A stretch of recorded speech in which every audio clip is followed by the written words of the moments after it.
tellement aimé le monde qu'il a donné son Fils unique, afin que quiconque croit en lui ne se perde pas, mais obtienne la vie éternelle.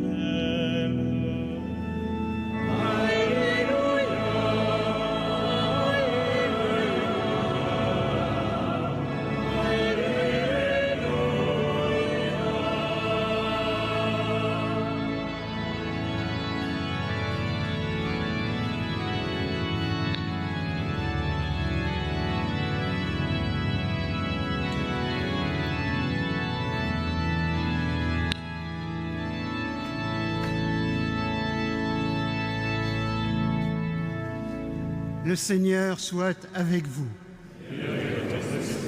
Évangile de Jésus-Christ selon saint Jean.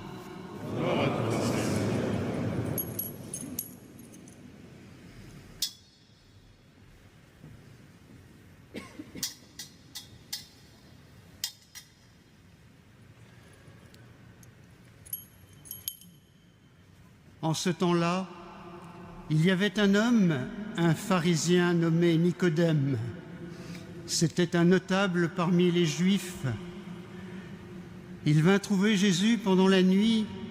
Il lui dit « Rabbi, nous le savons, c'est de la part de Dieu que tu es venu comme un maître qui enseigne, car personne ne peut accomplir les signes que toi tu accomplis si Dieu n'est pas avec lui. » Jésus lui répondit « Amen, amen, je te le dis. À moins de naître d'en haut, on ne peut voir le royaume de Dieu. »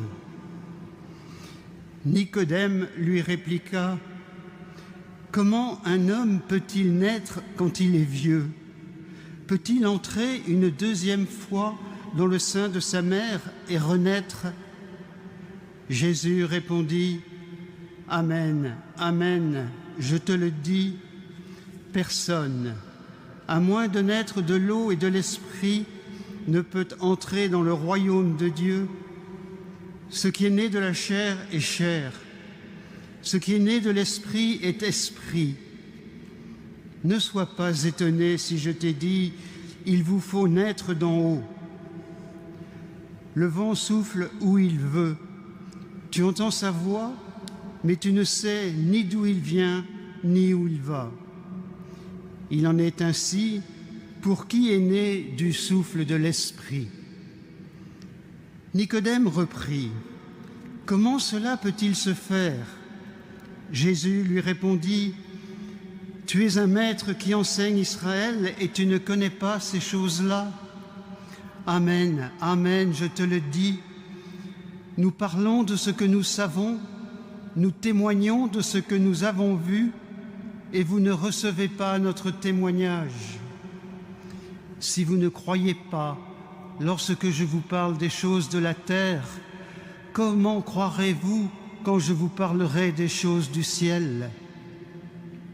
Car nul n'est monté au ciel, sinon celui qui est descendu du ciel, le Fils de l'homme. De même que le serpent de bronze fut élevé par Moïse dans le désert, ainsi faut-il que le Fils de l'homme soit élevé, afin qu'en lui tout homme qui croit ait la vie éternelle. Car Dieu a tellement aimé le monde qu'il a donné son Fils unique, afin que quiconque croit en lui ne se perde pas, mais obtiennent la vie éternelle. Car Dieu a envoyé son Fils dans le monde, non pas pour juger le monde, mais pour que, par lui, le monde soit sauvé. Celui qui croit en lui échappe au jugement, celui qui ne croit pas est déjà jugé, du fait qu'il n'a pas cru au nom du Fils unique de Dieu. Et le jugement, le voici. La lumière est venue dans le monde, et les hommes ont préféré les ténèbres à la lumière parce que leurs œuvres étaient mauvaises. Celui qui fait le mal déteste la lumière. Il ne vient pas à la lumière de peur que ses œuvres ne soient dénoncées. Mais celui qui fait la vérité vient à la lumière pour qu'il soit manifeste que ses œuvres ont été accomplies en union avec Dieu. Acclamons la parole de Dieu. Louange à toi, Seigneur Jésus.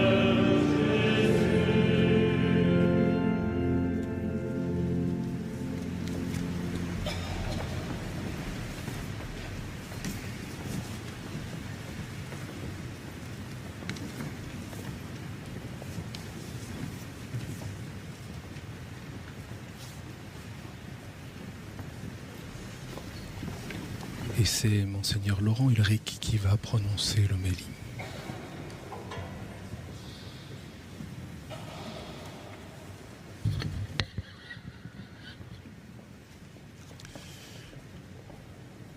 Frères et sœurs, les lectures que nous venons d'entendre ont été choisies de longue date par le cardinal 23 lui-même, avec simplement leur référence inscrite sur une carte de correspondance, ajoutant qu'il ne veut ni éloge funèbre, ni fleurs, ni couronne, sauf une croix fleurie qui est au pied de son cercueil. Je voudrais me tenir à cette demande de ne pas donner un éloge funèbre, mais je ne pourrais pas m'empêcher de dire comment la vie du cardinal a été traversée par la rencontre du Seigneur Jésus.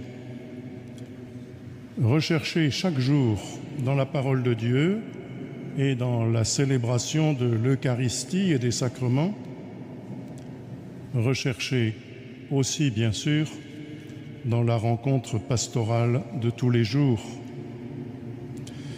C'est bien ce que nous devons dire d'un fidèle du Christ au moment où il remet sa vie à Dieu, parce que cette rencontre l'a transformé. Le Seigneur a bien tracé un sillon dans sa vie. Nous en avons vu la trace.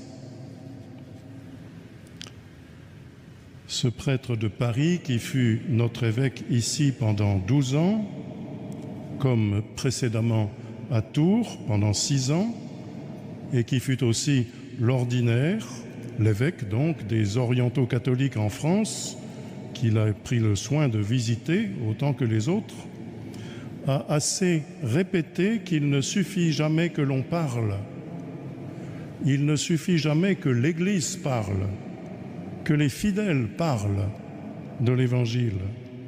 Si cela ne se voit pas dans leur vie, si la parole ne les traverse pas au point de les transformer, si les discours ne cèdent pas la place aux actes.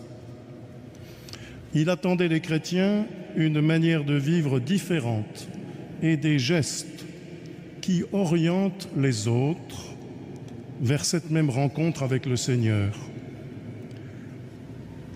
Il n'a certes pas manqué de parler avec courage sur des sujets où on l'attendait, comme les questions familiales, mais aussi sur le respect dû à toute personne, fût-elle sans abri, étrangère et migrante sur notre sol, et encore sur le sens profond de la laïcité dans notre société publique.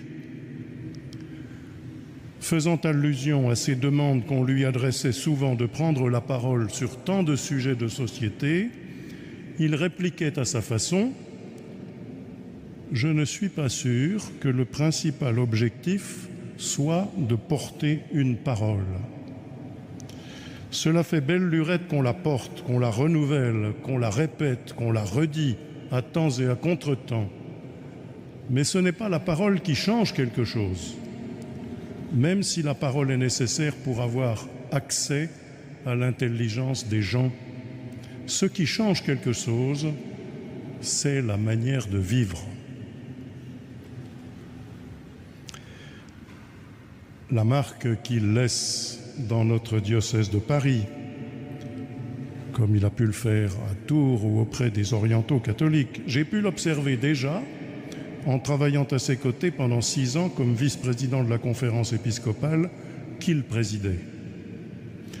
Au cours de ces 6 années, je l'ai vu habiter l'héritage du cardinal Jean-Marie Lustiger en y imprimant le mouvement de sa propre personnalité et de sa juste et riche intuition pastorale, si complémentaire de celle de notre prédécesseur dans des directions nombreuses.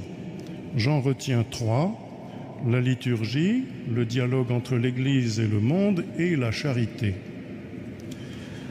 La liturgie d'abord, dont le cardinal 23 percevait avec joie et gravité qu'elle est le lieu où le peuple chrétien expérimente la rencontre avec Dieu aimant. Il avait d'ailleurs fait de l'amour de Dieu pour l'humanité sa devise épiscopale, Dieu a tant aimé le monde. C'est pourquoi il avait choisi ces textes de l'Écriture que nous avons entendus. Du prophète Osée, il a voulu faire résonner cette proclamation inouïe parmi les peuples d'alors et qui surprend encore chaque génération et chaque époque. Dieu aime son peuple comme un père peut aimer son fils. Le prophète en est émerveillé et André 23 en était réellement ému. À certains moments, il tentait de cacher derrière une timidité bourrue cette émotion qui l'étreignait. Mais on sentait bien son désir profond de manifester cet amour mystérieux et si proche, cette miséricorde si prenante qu'un amour paternel ou maternel est capable au moins de suggérer. Cet amour pourtant est bien au-delà de tout ce que nous pouvons imaginer. Le prophète ajoute, nous l'avons entendu, « Je n'agirai pas selon l'ardeur de ma colère, car moi je suis Dieu et non pas homme. Au milieu de vous, je suis le Dieu saint, je ne viens pas pour exterminer. » Le psaume que nous avons chanté l'exprime aussi. Personne ne s'étonnera qu'il ait choisi le plus bref des 150 psaumes. Cet amour est le plus fort, le plus fidèle, et il est pour tous les peuples. Il n'est pas réservé au peuple choisi, il s'applique à tous. Cet amour est donc aussi le plus exigeant parce qu'il ne peut pas se cantonner. Il doit nous renouveler.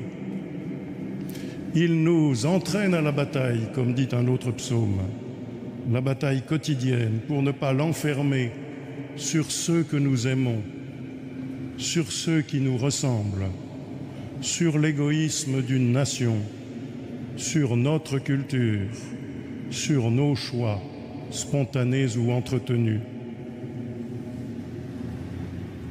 Ce n'est pas nous, dit saint Jean, qui avons aimé Dieu. C'est lui qui nous a aimés. Et il a envoyé son Fils en sacrifice pour le pardon des péchés. Le dialogue de Jésus et de Nicodème, au chapitre 3 de l'évangile de Jean, a dû faire l'objet de nombreuses méditations et oraisons de notre ancien évêque. Comment ne pouvait-il pas être touché de la nouvelle naissance à laquelle Jésus invite son interlocuteur? Oui, on peut naître d'en haut. C'est ce qui arrive quand on comprend que l'amour de Dieu pour tous est la clé d'interprétation du mystère de la vie, la clé la plus ouverte qui soit. Oui, on peut naître d'en haut pour ouvrir à cette intelligence de l'existence tant de gens qui, autour de soi, croient par habitude un peu distraites, ou bien se tiennent à distance prudente de cet amour, ou bien ne peuvent y croire et l'accepter. Oui, on peut naître d'en haut, en cherchant à aimer ces personnes au point de désirer mettre sa propre vie à leur service. L'horizon de la conversion intérieure d'André 23, je veux dire du choix définitif qu'il fait un jour de suivre le Christ, c'était bien l'amour de Dieu pour toute l'humanité.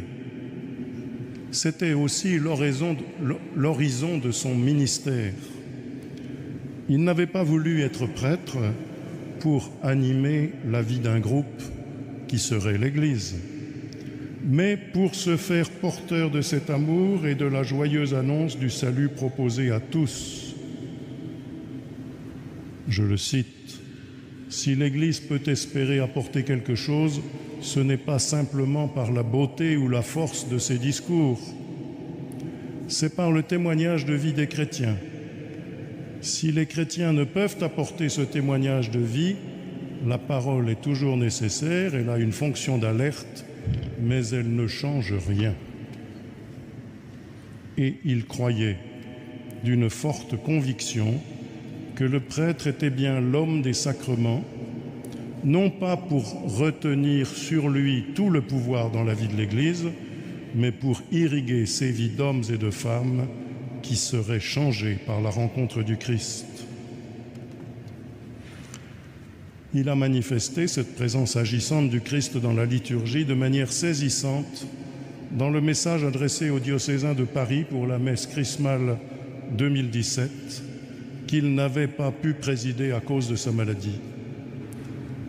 L'épreuve qu'il a traversée au cours des dernières années de sa vie n'entachait ni sa joie, ni sa confiance en Dieu, ni ne devait occulter la profondeur de la vie sacramentelle dont la messe chrismale permet la réalisation. Il avait écrit et dit, comme souvent dans la vie d'un prêtre, la mission qui m'est confiée ne correspond pas à celle que j'aurais pu choisir ou que j'aurais pu désirer. Elle demande que je renonce à présider les offices dans la cathédrale, comme je le fais depuis 12 ans. Elle demande surtout que je m'identifie davantage à celui qui est venu non pas pour être servi, mais pour servir et donner sa vie en rançon pour la multitude. Il continue, « Chacun de ceux qui sont ordonnés au ministère pastoral du Christ sont confrontés tout au long de leur vie à des choix identiques. Notre joie et notre bonheur, ce n'est pas de faire ce qui nous plaît, ce qui nous attire ou ce que nous réussissons le mieux, c'est de faire ce que Dieu attend de nous, là où nous sommes, dans l'état où nous sommes. » Ces mots qui dévoilent avec acuité l'humilité et la simplicité du cardinal 23 traduisent aussi son souci du service que les chrétiens peuvent et doivent, au nom de leur baptême, rendre au monde, à leurs frères et sœurs.